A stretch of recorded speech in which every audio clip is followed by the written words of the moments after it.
하나님의 말씀 레위기서 4장 1절에서 12절 읽으시고 27절에서 35절까지 같이 이렇게 합독하도록 하겠습니다.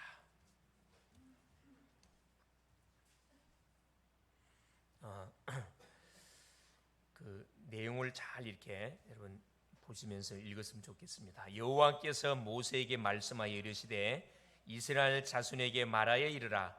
누구든지 여호와의 계명 중 하나라도 그릇 범하였으되 만일 기름 부음을 받은 제사장이 범죄하여 백성의 허물이 되었으면 그가 범한 죄로 말미암아 흠 없는 수송아지로 속죄 제물을 삼아 여호와께 드릴지니 그 수송아지를 회막문 여호와 앞으로 끌어다가 그 수송아지의 머리에 안수하고 그것을 여호와 앞에서 잡을 것이요 기름 부음을 받은 제사장은 그 수송아지의 피를 가지고 회막에 들어가서 그 제사장이 손가락에 그 피를 찍어 여호와 앞 곧 성소의 휘장 앞에 7번 뿌릴 것이며 제사장은 또 그 피를 여호와 앞 곧 회막 안 향단 뿔들이 바르고 그 송아지의 피 전부를 회막문 앞 번제단 밑에 쏟을 것이며 또 그 속죄 제물이 된 수송아지의 모든 기름을 떼어낼지니 곧 내장에 덮인 기름과 내장에 붙은 모든 기름과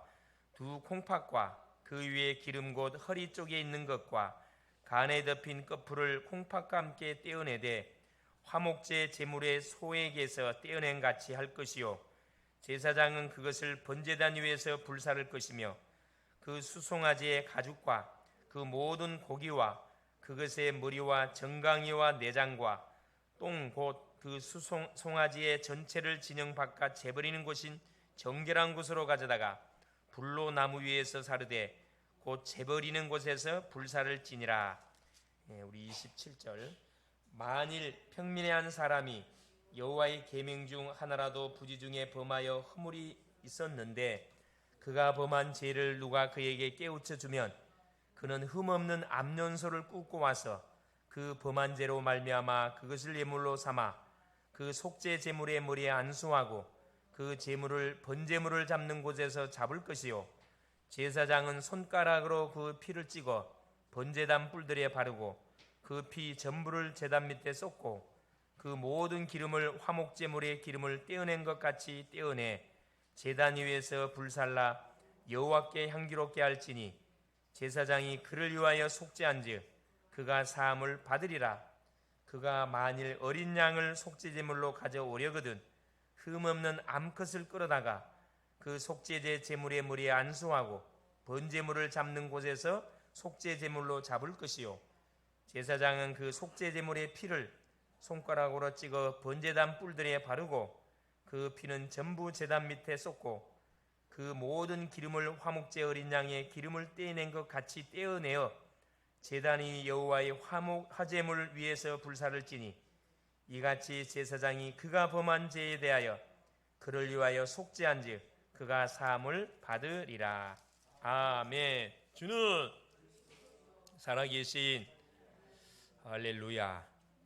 하나님의 은혜 속에 벌써 추수하는 가을 계절이 지금 다가왔습니다. 아마 농촌의 벌판들 들판들은 아마 그 굉장히 누런 그 아마 열매들로 이렇게 익어가고 있고 그렇죠. 또 과일들은 또 나무에 주렁주렁 열려서 또 많이 이렇게 시장에 출하되어지는 그런 상황들입니다. 아울러서 우리의 신앙 또한 이 가을의 결실의 계절을 통해서 우리 자신의 신앙을 점검해보고 우리가 하나님 안에서 지금 계속 말씀을 받고 인도를 받는 가운데 응답을 어떻게 우리가 지금 받아 누려가고 있는지를 잘 편집을 하고 설계하고 디자인해 가야 되겠습니다. 자, 지금 계속해서 우리가 제사에 관한 말씀을 통해서 은혜를 우리가 받고 있습니다.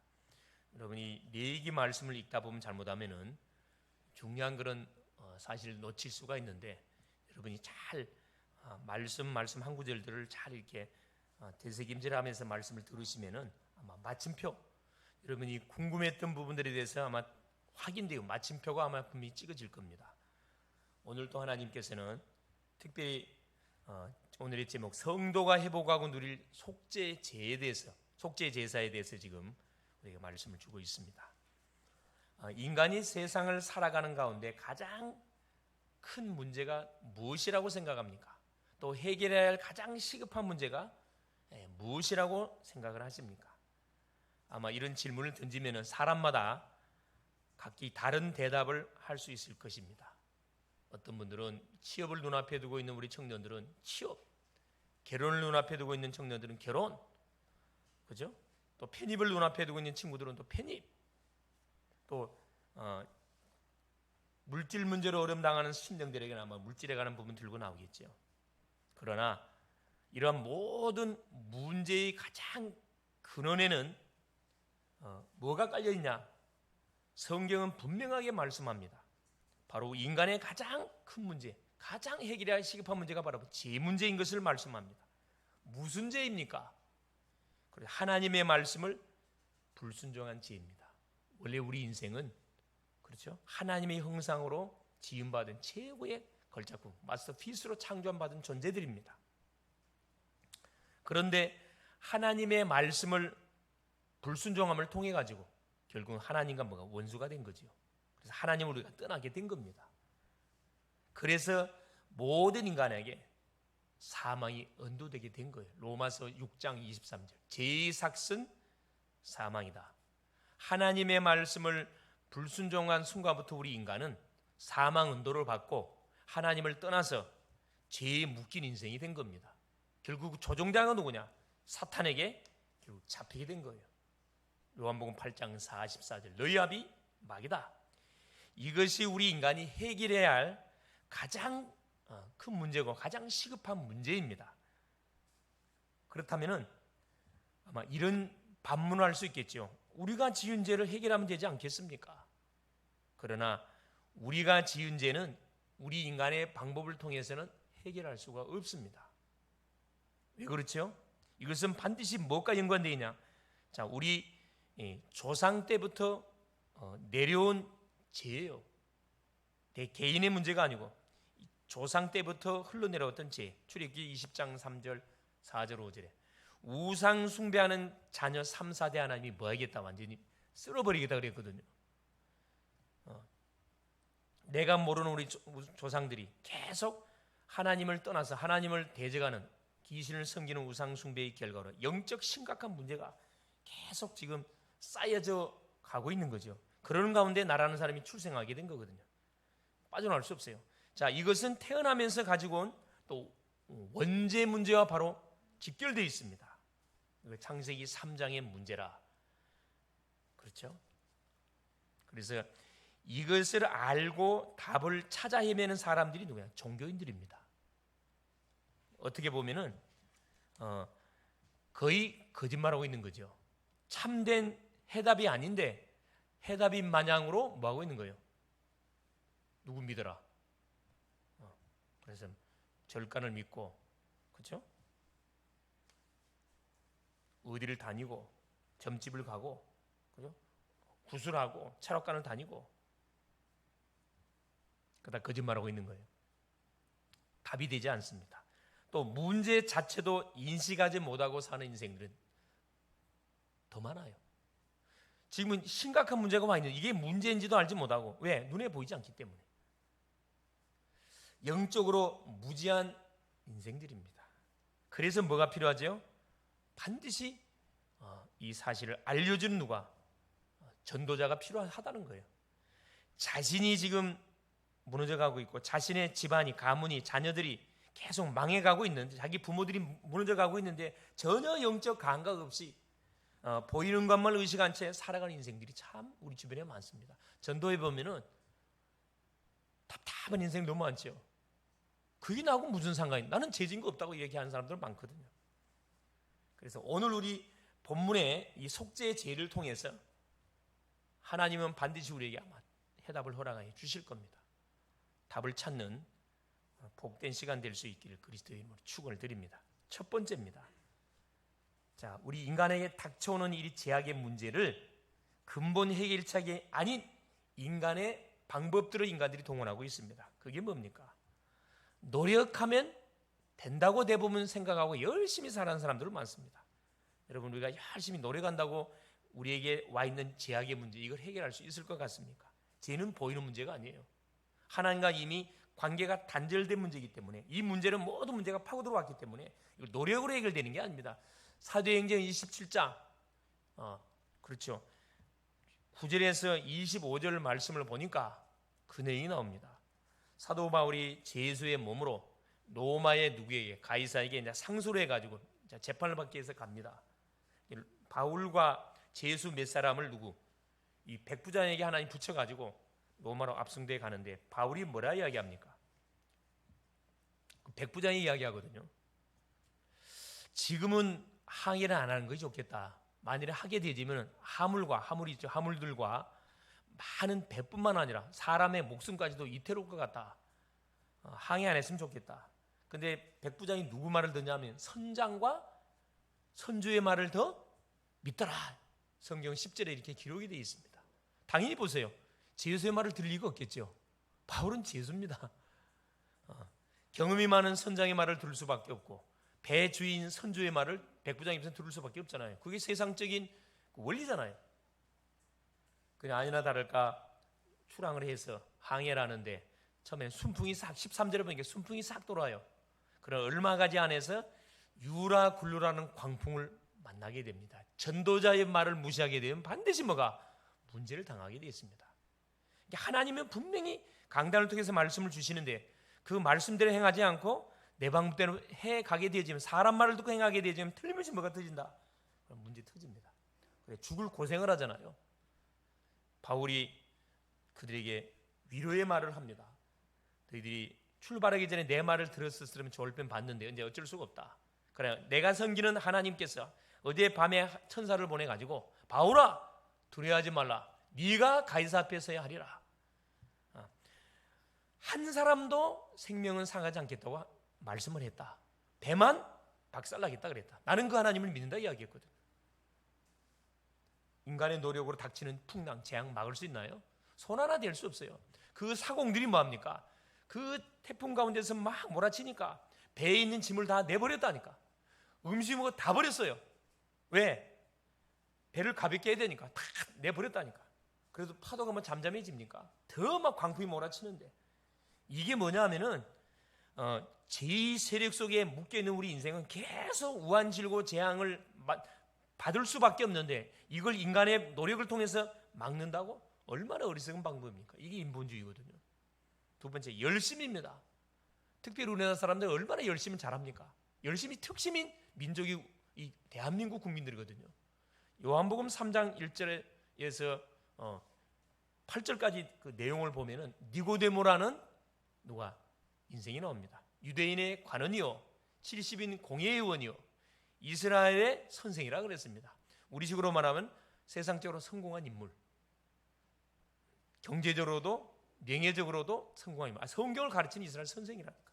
그런데 이 니고데모가 뭘 몰랐냐? 열심히 특심히 사람인데 구원을 못 받았어요. 얼마나 답답했겠어요. 성경을 가르치면서 구원이 뭔지를 몰라. 이런 인생들 너무 많거든요. 교회 다니는데 구원이 뭔지도 모르고 교회를 다닌다니까. 그러니까 문제 어려움 오면 그대로 자빠지는 거죠. 박살나는 거죠, 사실은. 그래서 누구를 찾아가지요? 젊은 예수님을 찾아가며 소문을 들었거든. 야밤에 찾아가서 상담을 하는데 뭐라 이야기를 합니까? 라비어 선생이라 그랬거든. 그 요한복음 2장에 물이 포도주에 된 기적을 일으켰어요. 그 기적을 말하면서 뭐라 얘기합니까? 하나님께서 함께하지 않으면 이런 표적이 나타날 수 없다. 예수께서 바로 찔러버리거든요. 왜 이 니고데모가 자기를 찾아왔는지 주님은 알고 계셨어요. 사람이 거듭나지 않으면 하는 날을 볼 수 없다. 깜짝 놀라잖아요. 어떻게 사람이 거듭날 수 있습니까? 엄마 뱃속에 들어갔다가 다시 나와야 됩니까? 주님이 비유를 들었어요. 무슨 비유를 들었죠? 바람의 비유를 들었어요. 바람이 임의로 불매, 어디서 와서 어디로 가는지 알지 못하거든. 성령으로 난 사람도 이와 같다. 사람이 물과 성령으로 거듭나지 아니하면 하나님 나라에 들어갈 수 없다. 물, 하나님의 말씀을 이야기합니다. 성령, 말씀의 핵심인 예수 그리스도잖아요. 성령의 역사를 통해서 그리스도를 통하지 않고는 절대 예수 믿을 수 없다.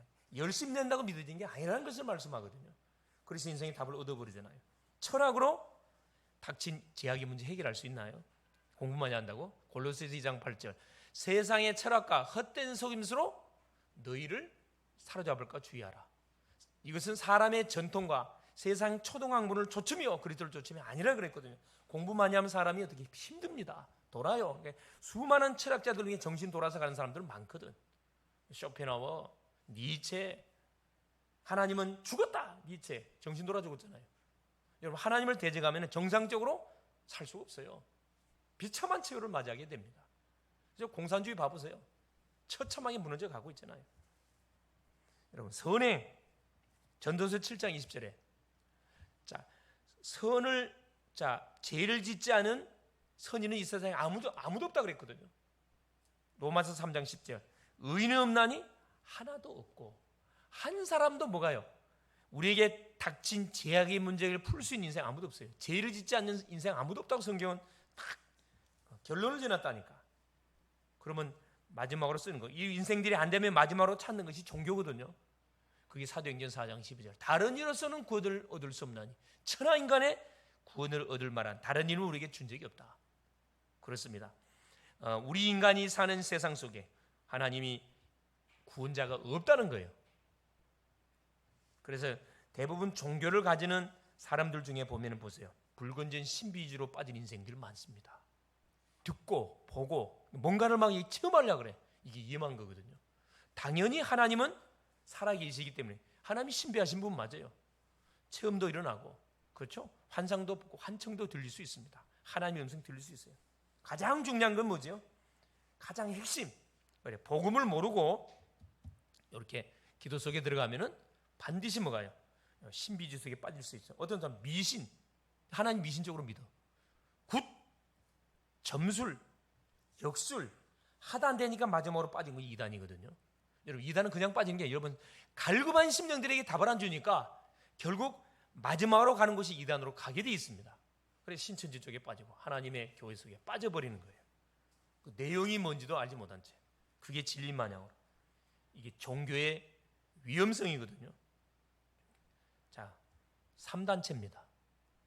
지금 유대인 조직, 프리메이슨 조직, 뉴에이지 조직 이 3단체인데 3단체에서 쓰는 전략, 이 제약의 문제를 도말하는 방법으로 뭘 들고 나오면 다른 세계를 들고 나왔어요. 다른 세계가 있다는 거야. 하나님 의지하지 말고 네가 하나님이라는 거라. 네가 신이라는 거예요. 얼마나 매력적인 말입니까? 네 속에 잠재력을 일깨워 세우라는 거라. 네 속에 자아를 일으켜 세우라는 거라. 초능력이 있다는 거예요. 그래서 어디로 안내합니까? 명상 운동으로. 명상은 자연스럽게 누구 체험하는 건데 비림 악신 체험입니다. 영적 후유증이 심각해지거든요. 결국은 어디로 오게 돼 있냐? 답을 주는 교회로 반드시 몰려오게 돼 있습니다. 이거 준비하셔야 돼요.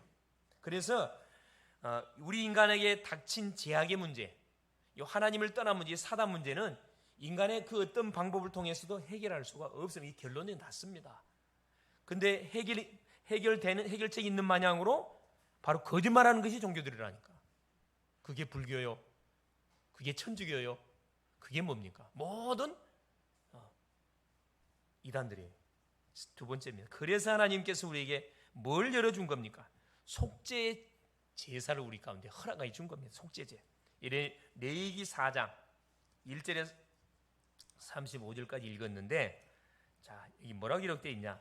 바로 이 속죄제는 무슨 제사냐 하면은 하나님이 우리에게 무엇을 구원의 길을 열어주시는 그 제사입니다. 항상 24 길을 열어놨어요.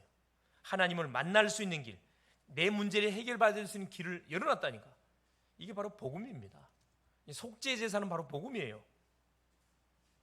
자, 1절 2절 보세요. 여호와께서 모세에게 말씀하여 이르시되 이스라엘 자손에게 말하여 이르라. 누구든지 여호와의 계명 중 하나라도 그릇 범하였으되 여호와의 계명 중 하나라도 범하게 되면은, 그 중에 특별히 보세요. 3절에 만일 기름 부음을 받은 제사장이 범죄하여 백성의 허물이 되었으면 그가 범한 죄로 말미암아 흠없는 수송아지로 속죄 제물을 삼아 여호와께 드릴지니.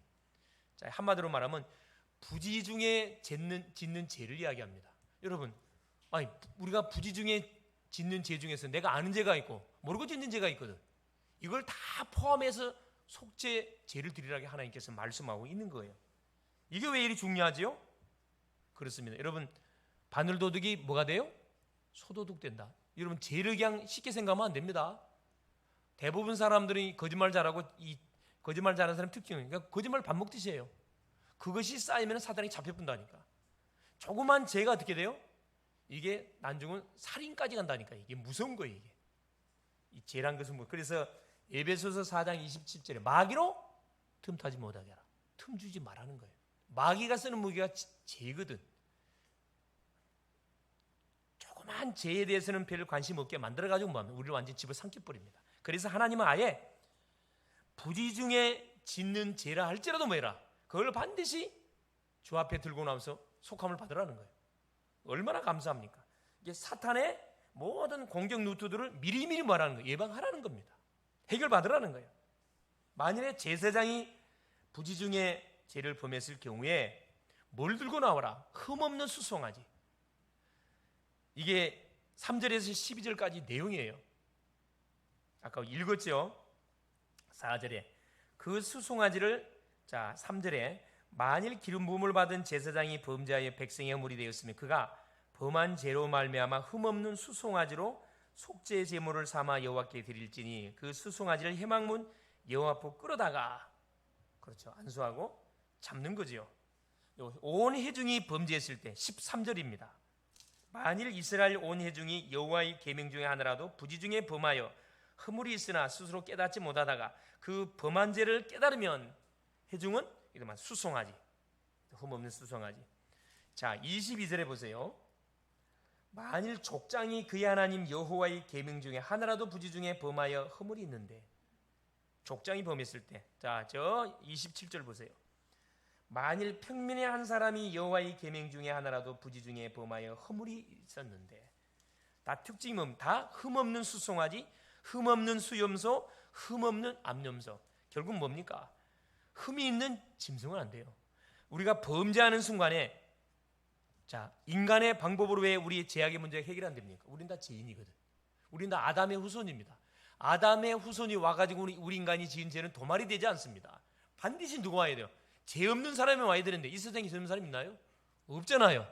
그래서 여자의 후손을 보내사 뱀의 후손의 머리를 상하게 할 것이다. 창세기 3장 15절에 하나님께서는 바로 우리에게 복음을 준 겁니다. 속죄 제사의 주인공 되시는 바로 복음을 줬다니까. 이분을 허락하여 준 겁니다. 흠없는 바로 제사를 주 앞에 드리기를 원하셔요. 누가 와야 되니까? 그래서 처녀가 와야 돼요. 남자를 모르는 수처녀 와야 됩니다. 왜 와야 돼요? 죽어줘야 되거든. 피 흘려줘야 돼요. 그래서 죄를 가진 인간의 그 어떤 방법을 통해서는 우리가 지은 죄, 자범죄, 조상숭배죄, 원죄 문제 아예 해결할 수 없어요. 그래서 보세요. 세 번째, 속죄 제사를 하나님께서 드릴 수 있도록 우리에게 길을 열어줬는데 어떻게 속죄 제사를 드리면 됩니까? 드리는 방법이 이게 핏부림이에요. 그게 보세요. 3절 4절에 자 뭐라고 기록돼? 만일 기름 부음을 받은 제사장이 범죄하여 백성의 허물이 되었으면 그가 범한 죄로 말미암아 흠 없는 수송아지로 속죄 제물을 삼아 여호와께 드릴지니, 그 흠 없는 제물을, 그죠? 어디에 꼭 여호와의 앞으로 끌어다가 수송아지 머리에 안수하고 그것을 여호와 앞에서 잡을 것이요. 그래서 흠 없는 제물을 회막문에 끌고 교회에 끌고 와가지고 머리에 안수하고, 누가? 죄 지은 내가 머리에 안수하고 여호와 앞에서 죽여서 피를 받아야 돼. 피 받으라 이 말입니다. 이것이 속죄 제사를 드리는 방법, 내가 지은 죄를 대속하는 방법이라는 거예요. 우리가 해결할 수 없기 때문에. 이게 누구를 바라보게 하는 거죠? 앞으로 십자가를 지실 예수 그리스도를 바라보게 하는 겁니다. 자, 제사장은 지성소 시장 앞에 피의 일부를 뿌려요. 지성소 알지요? 지성소 시장 앞에 언약궤가 있는 그 성소, 그 문을 가로막고 있는 시장을 말합니다. 그게 피를 7번 뿌려요. 완전하게 우리 죄를 도말한다는 의식입니다. 나머지 향단 뿔에 바르고, 우리가 기도하는 금향단이 있죠. 기도할 때도 만약에 우리가 죄를 가지고 기도하면 기도문 막혀버리면 기도가 되질 않습니다. 그것까지 싹 피를 바르고 나머지는 번제단 밑에 쏟아붓는 거예요. 자, 보세요. 그러면서 자, 제사장은 내장의 기름과 두 콩팥과 간에 덮인 끝풀을 제단 위에서 태우는 겁니다. 이렇게 속죄 제사는 어떻게 드리냐? 바로 기름과 두 콩팥과 간에 덮인 끝풀을 기름 말합니다. 싹 걷어가지고 불에 태워서 드리는 제사. 화목제하고 비슷하지요? 제사는 비슷합니다. 뭐가 다르냐? 그런데 보세요. 드린 다음에 제사장 그 짐승의 나머지 머리부터 똥 모든 창자 고기 모든 고기까지 11절 12절입니다. 그 수송아지의 가죽과 그 모든 고기와 그것의 머리와 정강이와 내장과 똥 곧 그 송아지의 전체를 진영 바깥 재버리는 곳인 정결한 곳으로 가져다가 불로 나무 위에 살이되 곧 재버리는 곳에서 불사를 찌니라. 번제는 번제단에서 다 태우는데 이 속죄제는 번제단에서 태우지 않습니다. 번제단에서는 내나 기름하고 두 콩팥만 태워요. 그리고 나머지 고기는 바깥에 정결하게 정해진 곳에 가서 불 태워서 뭐합니까? 싹 태워서 하나님께 드리는 제사예요. 우리 주님이 그렇죠. 영문 밖으로 가셨거든. 그렇죠? 영문 밖으로 가셔서 십자가를 지시기 위해서 골고다 언덕에 올라가셔서 그래서 완전히 고통을 한번 채찍을 당하고 신문을 받고 피 흘려 돌아가셨습니다. 영문 밖에 돌아가셨다는 거예요. 그걸 우리에게 예표해주고 계신 겁니다. 모든 포커스가 어디에 맞춰져 있냐? 우리의 죄를 도말하기 위해서 오실 바로 여인의 후손으로 오실 예수 그리스도, 유월절 어린 양의 주인공으로 오실 예수 그리스도의 방향이 다 맞춰져 있어요. 그래서 우리가 죄 질 때마다 주 앞에 나가서 속죄 제사를 드리면 하나님은 속해 주는 거예요. 자, 20절에 뭐라고 기록되어 있습니까? 자, 이런 제사를 드릴 때 자, 보세요. 그 송아지를 속죄제의 수송아지에 한 것 같이 할지며 제사장이 그것으로 회중을 위하여 속죄한지 그들이 사함을 받으리라. 제사장이 범했을 때는 제사장이 사함을 받고, 자, 온 회중이 범했을 때는 그 회중의 대표자, 구약 말하면 장로들이죠. 장로들이 가서 결국 제사를 집행함을 통해 사함을 받고, 그 다음에 보세요. 26절에 여기도 보니까 이건 족장들이 죄를 범했을 경우에 그 모든 기름은 화목제 기름의 기름과 같이 제단 위에서 불사를 찌니 이같이 제사장이 그 범한 죄에 대하여 그를 위하여 속죄한즉 그가 사함을 얻으리라. 제사장이 피를 흘리죠. 피를 갖다 바치죠. 자, 31절에 누가 지은 죄입니까? 만일 팽민 지은 죄입니다.